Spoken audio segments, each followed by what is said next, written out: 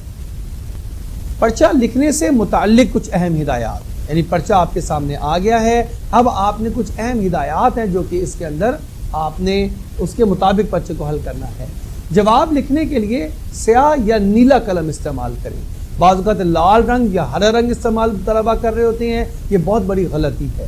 عنوانات کے لیے بھی نیلا یا کالا مارکر استعمال کریں. اب عنوانات مارکر سے لکھے ہوں، نیچے تحریر قلم سے لکھی ہو، وہ ایک انتہائی خوبصورت، خوشنما اور دیدہ زیب تحریر بن جاتی ہے جس کی وجہ سے نمبر اچھے اور نمایاں پوزیشن لینے میں آسانی ہو جاتی ہے. لال قلم قطعاً استعمال نہ کریں. رنگ برنگے قلم اور ڈیزائننگ سے پرہیز کریں. بعض پرچہ جات ایسے آتے ہیں، ہمارے ممتحنین حضرات اس کو دیکھتے ہیں، اس میں کئی سارے مارکر اور کئی سارے رنگوں سے نیلا، پیلا، گلابی، لال اور ہرا اس سے جو ہے وہ ڈیزائننگ کی ہوتی ہے، تو اس کی قطعاً ضرورت نہیں ہوتی.